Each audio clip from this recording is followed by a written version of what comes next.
Welcome, Dr. James Beckett, Sports Card Insights, another group for the card wall videos for YouTube. A bit of a virtual tour, but it's so fractionalized because I'm trying to do about 5 minutes at a time. I'm into the L's now. These are all L's in alphabetical order. Napoleon Lajoie, Nap Lajoie.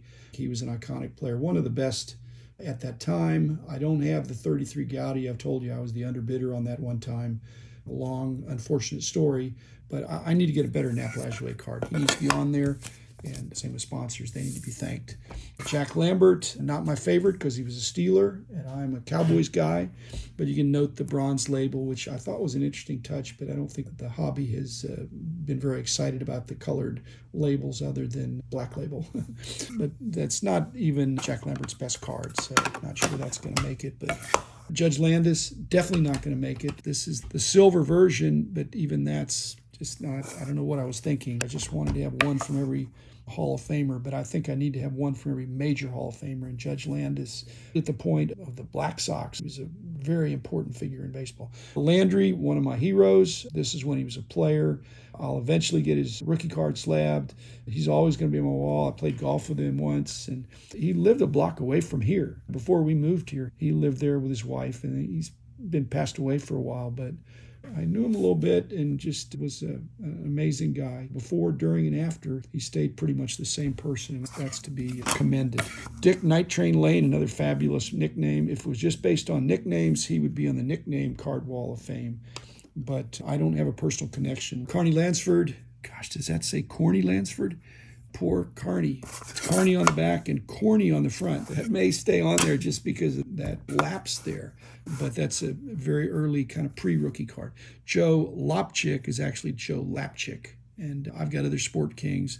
This, again, may have been one of my dad's, but I'm not going to put them all up there. I just want to have a representative sample of players and sets. Steve Largent, I'll keep him on there for a while, but this is a pretty nondescript card. I note on the back that he was pretty close to my size. I love it when these guys that are not huge make it great and become Hall of Famers in footballs because of technique and smarts and athleticism too.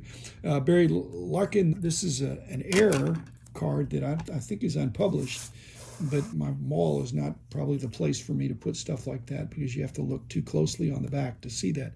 Don Larson, autographed, commemorating his perfect game in the 61 Topps subset, but I've already got enough Yankee stuff. Tony La Russa, he wasn't a very good player. Even in this pose, it looks like he's a third base coach instead of a shortstop or second baseman, which I don't think he really played that much. But he was an amazing manager, deserved to be in the Hall of Fame. In fact, I like this card better, probably one of his first minor league manager cards. And it's more interesting. I think it's tougher. It just shows he looks younger and more mod for the time. Yale Larry was an Aggie, punter, defensive back. You can notice he's got a 6.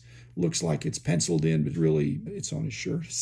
It's not anybody that put that number on there other than Yale Larry himself. But he's probably not going to make it. I'll bring it out if I have a bunch of Aggies coming over, my friends. Tommy Lasorda, the rookie card, a good card, but this is the one I will keep, and I will keep Tommy Lasorda on there. I think he's such a big personality and ambassador for baseball. This is his Parkhurst card. It's a minor league card for Montreal Royals. And Nicky Lauda, I don't think I'm going to have Nicky on there, but I'm trying to get some more drivers, and this is just a reminder that drivers are athletes too. They defy death and have near-death experiences. Babe Laufenberg, not a bad quarterback, but probably a better announcer and media personality. This is the prize back, and you can see from the grades, it's got 110 for surface and then 9.5. So if I had one more 10, I'd have a BGS 10.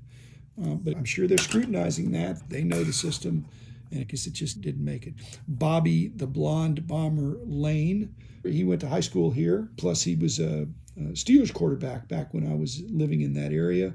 I was more of a Pirates fan than a Steeler fan, but he was past his prime. They were hoping that he was going to bring glory to the Steelers, but that glory didn't come for another about 20 years when Terry Bradshaw showed up. But a 5 is a really good grade for a Leaf, baseball or football. They're notoriously poor cardboard. Tony Lazzari, like I said, I probably got too many Yankees. He's not who you think about when you think about Yankee superstars. The Z-Nut, in spite of the fact that it doesn't have the tab on the bottom, it's still better than the sepia, colorless, low number batter up, which is still a good card. Finally, again, I can do better than this, but this is Mario Lemieux. I saw him in his prime. He was just terrific. There was Gretzky, and you thought nobody, and then he was great in a different way. Well deserved. But I can do better. Don't send me stuff. I want to find it, or I want to acquire it through my own means, which is my own treasure hunting and finding nuggets. Thanks, everybody. That's it.